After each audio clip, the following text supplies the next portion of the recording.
Síndrome de ovario poliquístico. El síndrome de ovario poliquístico es una causa frecuente e importante de infertilidad, ¿no? Mujeres jóvenes, aproximadamente 10% de mujeres van a cursar con este problema de síndrome de ovario poliquístico, que como su nombre lo dice, es un síndrome, no es solamente tener ovarios poliquísticos, sino también tiene que tener otras características y cumplir los criterios laboratoriales para definir un síndrome de ovario poliquístico. Recordamos la FSH y la LH. Los pulsos lentos eran para la FSH y los pulsos rápidos para la LH. Cuando hay una desregulación de la GnRH pulsátil en la liberación de la LH, se produce una elevación de esta LH. Tanto así que va a haber una relación LH-FSH mayor de 2. Y esto se va a encontrar en las 2/3 partes de los pacientes con síndrome de ovario poliquístico, ¿no? Este incremento de la LH sobre la FSH. Sin embargo, esto, si bien es cierto, se encuentra con bastante frecuencia en las pacientes con síndrome de ovario poliquístico, no se considera un criterio diagnóstico. Los criterios de Rotterdam no lo consideran como un diagnóstico debido a que hasta un 25% de pacientes con SOP no van a cursar con esta elevación. Muy bien.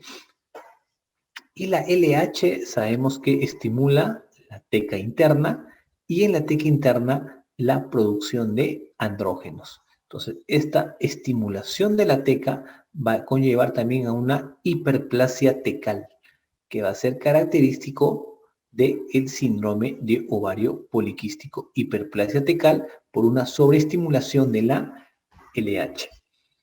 De estos tres criterios, los criterios que actualmente se utilizan para el diagnóstico de síndrome de ovario poliquístico son los criterios de Rotterdam. Muy bien. ¿Y cuáles son los criterios de Rotterdam? Oligoanovulación. Es una paciente que cursa con oligomenorrea, ciclos menstruales prolongados. Hiperandrogenismo, el cual tiene que ser clínico y bioquímico, o sea, laboratorialmente se tiene que demostrar también ello.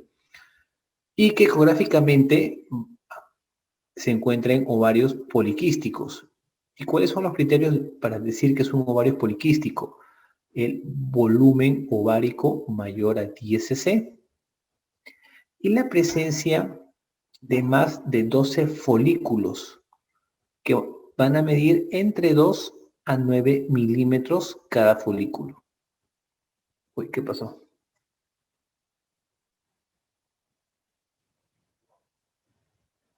Bien, volvemos acá. Bien, entonces, le decía que ecográficamente el ovario poliquístico va a cursar con un volumen ovárico mayor a 10 cc y mayor a 12 folículos, cada uno con una medida entre 2 a 9 milímetros. Estos criterios ecográficos, sumado a la oligoanovulación o al hiperandrogenismo, debe cumplir 2 de estos 3 criterios para yo diagnosticar síndrome de ovario poliquístico. Muy bien. Y el eje fundamental del síndrome de ovario poliquístico va a ser justamente de estos 3 criterios, el más importante va a ser este, el hiperandrogenismo. Esto es lo que va a marcar el eje fundamental en los pacientes con síndrome de ovario poliquístico. ¿Sí? Entonces, los estrógenos sabemos que inhiben la FSH a favor de la producción de la LH. Entonces, el exceso de la LH, como les comentaba al inicio, va a producir una hiperplasia tecal. Por lo tanto, mayor producción de andrógenos. Van a hacer ciclos anovulatorios, por lo tanto, va a haber mayor riesgo de cáncer de endometrio. Mayor producción androgénica por el estímulo tecal, la hiperplasia tecal, y esto va a llevar a un cuadro clínico caracterizado por acné, seborrea, hirsutismo, alopecia androgénica y virilización. De esto, el más característico en el síndrome de ovario poliquístico es el hirsutismo. A nivel periférico, como son pacientes obesas, los andrógenos suprarrenales se van a transformar a nivel del tejido adiposo por intermedio de la aromatasa, se va a transformar en estrógenos. ¿Y cuál de los estrógenos va a ser el que se va a formar? La estrona. Estrona, también conocido con su abreviatura E1. Muy bien. Entonces, esto es lo característico en el síndrome de ovario poliquístico y también el aumento de la producción de una enzima, que es la enzima P450C17. Esta enzima producida a nivel hepático favorece la producción de los andrógenos suprarrenales y ováricos. Entonces, esta elevación va de la mano con la elevación de la producción de andrógenos. Y la globulina transportadora de las hormonas tiroideas va a estar disminuido. Muy bien, entonces, la globulina transportadora de las hormonas esteroideas va a estar disminuido, con lo cual va a haber mayor proporción de testosterona libre. Bien, también va a haber una resistencia a la insulina característico en estas pacientes. Y esta resistencia a la insulina me va a bloquear la aromatasa. Por lo tanto, va a haber menor conversión de andrógenos a estrógeno por este bloqueo de la aromatasa producido por este exceso y resistencia a la insulina. El sobrepeso va a ser característico. Este va a ser más o menos el fenotipo de una mujer con síndrome de ovario poliquístico, una paciente obesa, acné, ¿sí? Caída de pelo, paciente que no puede salir embarazada por ciclos anovulatorios y quizás lo más importante del eje fundamental de este síndrome es el aumento de la testosterona libre por una disminución de la globulina transportadora de las hormonas sexuales. Muy bien. En cuanto al tratamiento,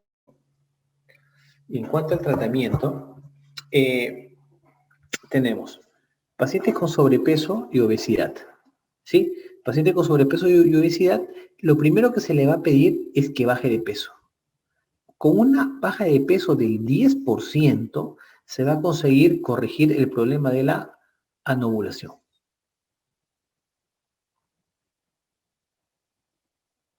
Solamente corrigiendo lo del peso. ¿Sí? Muy bien. Mejorando la alimentación, estilos de vida saludables. Muy bien. Entonces, esto es el primer paso en el tratamiento del síndrome de ovario poliquístico. Muy bien. Ahora, para tratar el problema ya sintomático, clínico del hirsutismo, inclusive para regularizar los periodos menstruales, los anticonceptivos son de gran ayuda. Sobre todo estos anticonceptivos que contienen antiandrogénicos. ¿Cuál es el antiandrogénico más potente que tenemos? El acetato de ciproterona. ¿Sí? La ciproterona es uno de los antiandrogénicos más potentes que tenemos, ¿no? La clormedinona también, pero la ciproterona es el más potente. Entonces, un anticonceptivo que contenga ciproterona va a ayudar bastante para contrarrestar el efecto androgénico del síndrome de ovario poliquístico. Y pacientes que cursan con problemas, estos son pacientes que no quieren salir embarazadas, ¿no? Se les da estos anticonceptivos. Entonces, pacientes que quieren salir embarazadas tienen otro tratamiento, ¿no? Pacientes con deseos de fertilidad, el tratamiento va a ser con metformina para mejorar la parte de la resistencia a la insulina, a cambios en el estilo de vida, como la baja de peso, ¿no? Y también la estimulación ovulatoria con el clomifeno. Bien, entonces Una cosa es tratar a una paciente con SOP con deseos de fertilidad y otra cosa es tratar a una paciente sin deseo de fertilidad en el cual los anticonceptivos con antiandrogénicos van a ser el pilar fundamental en el tratamiento, como por ejemplo el acetato de ciproterona, que es un potente antiandrogénico. Muy bien. Bien, chicos, ¿tienen una pregunta hasta ahí? De todo lo que hemos avanzado hasta ahora, de cáncer de cuello o patología uterina, endometrio. A ver, hagan sus preguntas, chicos. Vamos a hacer un repaso ahorita de todos los temas que ya hemos abarcado. ¿Ya? Le voy a dar unos 5 minutos menos para que me hagan sus preguntas por acá, para ir puliendo algunas cosas que de repente no han quedado claro de los temas. ¿Sí? A ver, manden cada uno una pregunta. Vamos a ver. Luego yo voy a leer cada pregunta y se la voy a responder. A ver. Bien, a ver, veo que son 5 preguntas. Entonces comenzamos. A ver. A ver. La primera pregunta, doctor, ¿se usa letrozol? Muy bien. A ver.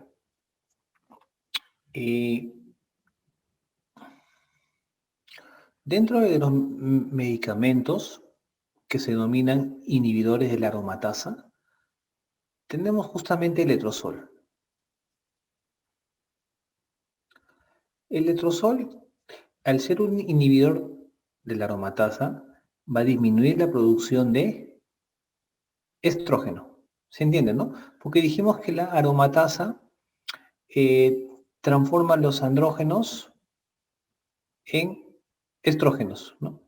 La aromatasa tiene esa función. Por lo tanto, si yo bloqueo la aromatasa, ya no se forman estrógenos, tengo un ambiente hipoestrogenismo.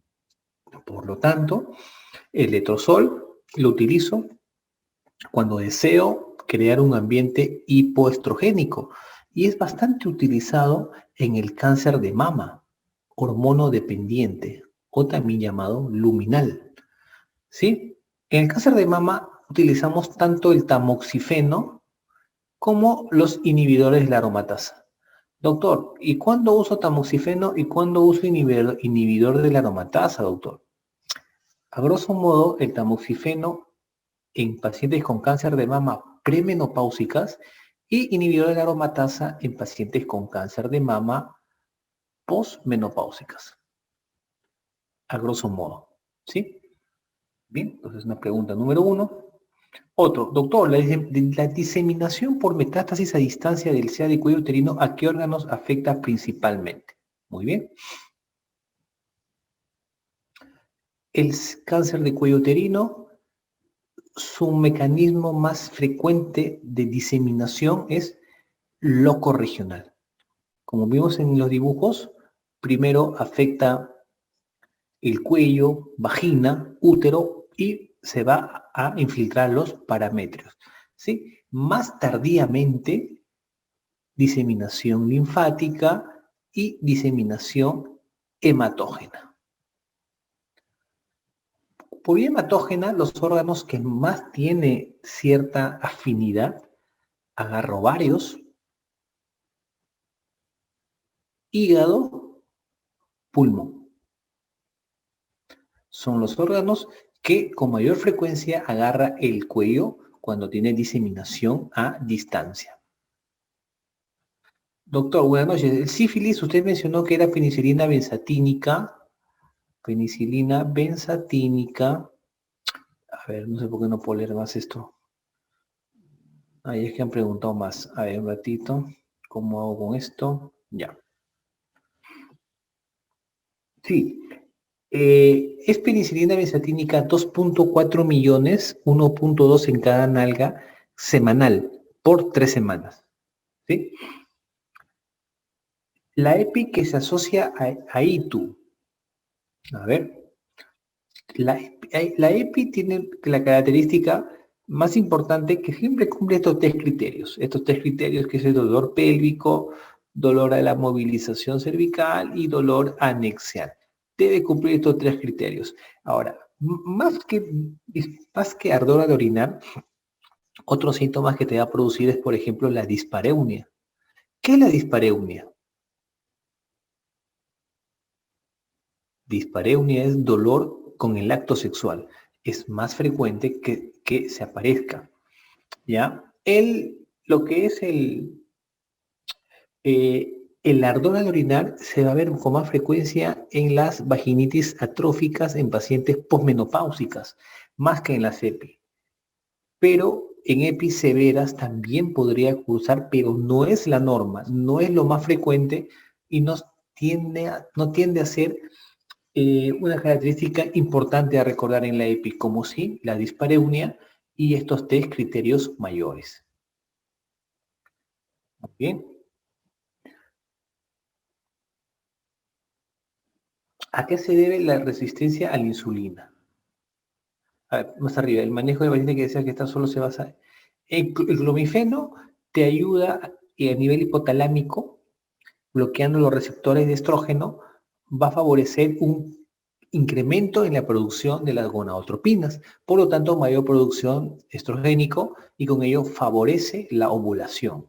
¿Sí? Aparte de ello, no olvides manejo de la resistencia a la insulina, debido a un incremento de la enzima P450C17 que produce un ambiente androgénico, ¿ya? Un ambiente androgénico eh, que va a desregular toda la parte metabólica produciendo folículos atrésicos, ¿no? Que es lo que se ve en la ecografía transvaginal, ¿no? Estos pacientes, por lo tanto, cursan con problemas de ovulación crónica, ¿no?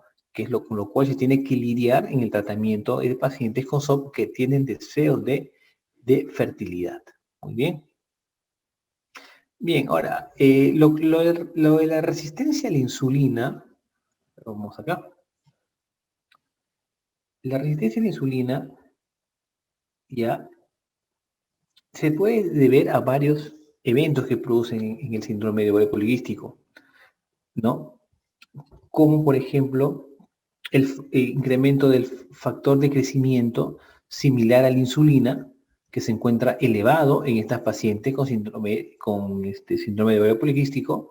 Eh, Aparte de ello, el incremento de la estrona, el incremento de los andrógenos, todo ello favorece de cierta manera a producir un ambiente de elevación de la insulina, ¿no?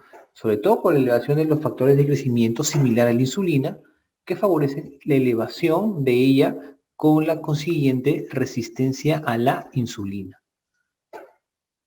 Muy bien. El tamoxifeno, recuerda que es un antiestrogénico a nivel de la mama y a ver, acá te lo coloco. El tamoxifeno tiene dos características. Se utiliza para el cáncer de mama porque disminuye los estrógenos a nivel mamario, pero a nivel endometrial tiene una característica que más bien te eleva el estrógeno a nivel endometrial. Es por eso que el tamoxifeno también está asociado al cáncer de endometrio. No tiene mucha utilidad si tú tienes fines de ovulación. Si tú quieres ayudar a inducir la ovulación a una paciente, tienes otras alternativas como el citrato de clomifeno, por ejemplo. Muy bien. Bueno, la vaginosis por Ganereia no se considera una ETS. La única que se considera una ETS es la tricomoniasis, ¿no? Es la tricomoniasis. Bien, bueno, uno de los anticonceptivos comerciales es, por ejemplo, el Dixi 35, ¿no? Que contiene etinilestradiol y ciproterona. A ver, vamos a ponerlo acá. El Dixi 35. Contiene el etinilestradiol y la ciproterona. Muy bien. ¿Alguna otra pregunta, chicos, de cáncer de cuello uterino? Que recuerden que es el tema que más se pregunta, que más se suele preguntar.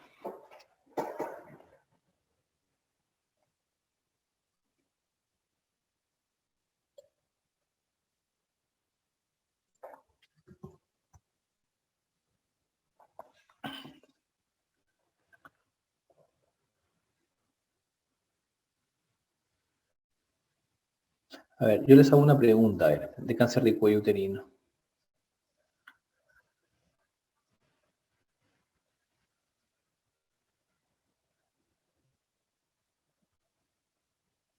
A ver, y ya está. Tengo una mujer, una paciente mujer con Papa Nicolau, que en el informe de Papa Nicolau le informan como ascus. En otra mujer, que en el informe de Papa Nicolau le informan como lesión intraepitelial de bajo grado. Y otra mujer en otro informe de Papa Nicolau le informan como lesión intraepitelial de alto grado. ¿Cuál es el paso a seguir en cada uno de estos escenarios? ¿Saben qué es el ascus?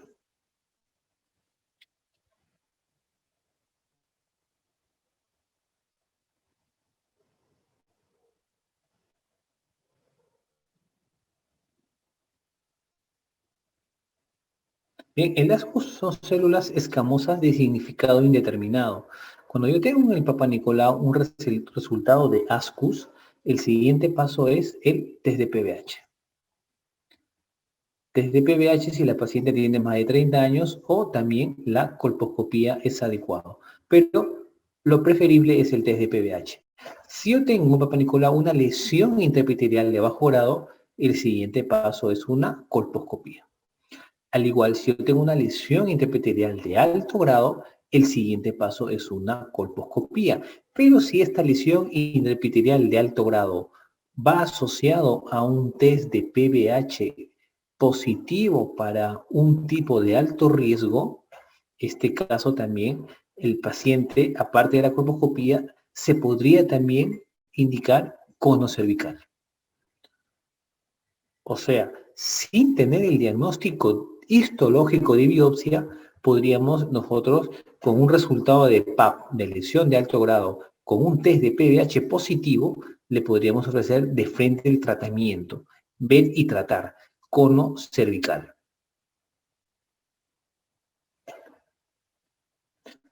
Claro, solo en este escenario, cuando tengo un Papa Nicolau de lesión de alto grado y tengo a su vez un test de PBH positivo, podría saltarme la colpo, me salteo esto y voy de frente al cono cervical. Solo en este escenario, lesión de alto grado y test de PBH positivo, porque con esto la posibilidad de una lesión mayor es bastante alta. Por eso en ese escenario podría saltearme la colposcopía. Agus, sí, el agus son células glandulares de significado incierto, que tienen mayor riesgo de ser una lesión mayor en comparación con el ascus. El ascus, que son células escamosas de significado indeterminado, tienen menos probabilidad de ser una lesión mayor. Y cuando te digo una lesión mayor, me refiero a un NIC2 o un NIC3.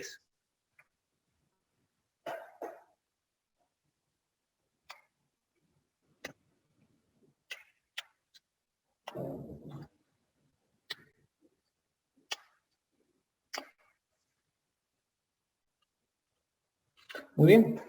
Ah, la col, ya, muy bien. Entonces, ¿qué pasa si es que tenemos... A ver, vamos a borrar esto. Wow, ¿qué pasó? Se borró. Ya. Entonces, ¿qué pasa si yo tengo un Papa Nicolau que tengo una lesión intraepitelial de bajo grado? Bien, le hago la colposcopía más toma de biopsia y se confirma NIC1. O sea, aquí, ¿qué es lo que tenemos? Tenemos que hay una correlación entre el Papa Nicolau que salió lesión de bajo grado y la biopsia que salió ninguno. Hay una buena correlación, ¿sí? Salió lo mismo. En este caso la paciente va a colposcopía anual, ¿no? Colposcopía anual. Muy bien. Sería Papa Nicolau y colposcopía al año. Este es el tiempo con lo cual debo yo de seguir una paciente con ninguno. Claro, el test de Schiller también se tiene que hacer en cada colposcopía. ¿Qué es lo que sucede? ¿Ustedes saben lo que es el test de Schiller?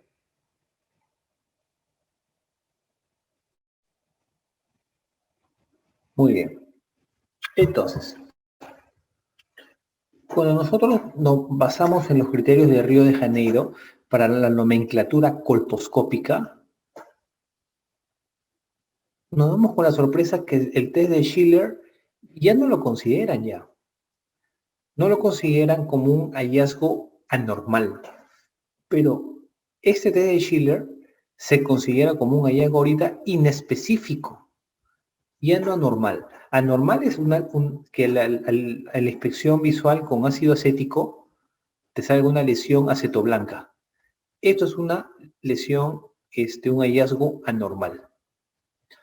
El test de Schiller ya no se considera un hallazgo normal, sino un hallazgo inespecífico, ¿no? Cuando es Lugol negativo o es Schiller positivo, ¿no? Cuando tú colocas Lugol al cuello uterino, la zona que no pinta lo considero un hallazgo inespecífico. ¿Para qué me sirve el test de Schiller actualmente? Básicamente para delimitar la zona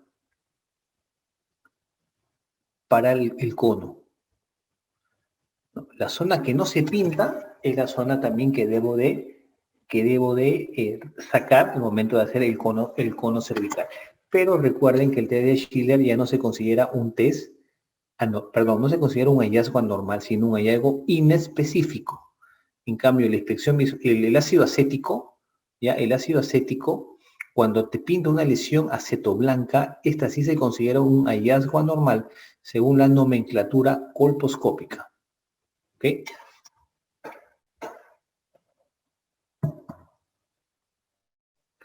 Muy bien, doctores, nos vamos a quedar acá. Vamos a continuar los otros temas pendientes en una segunda clase que el doctor Manuel Briceño me ha dicho que vamos a tener para poder complementar con mayor calma estos temas que, como ven ustedes, es bastante amplio y es importante detallarle bien y explicar de una manera más calmada para poder entender cada punto del área de ginecología. Bien, sí, es anual también, es anual. Entonces, chicos, para el próximo tema, próxima clase, las preguntas o algunos temas que no les haya quedado claro lo podemos reforzar, ¿sí? Lo podemos reforzar y traten de buscar preguntas de exámenes de estos temas que hemos visto ahora para que en la próxima clase lo podamos contestar con mayor calma, ¿sí? Chicos, muchas gracias, chicos. Repasen y bueno, que tengan buenas noches.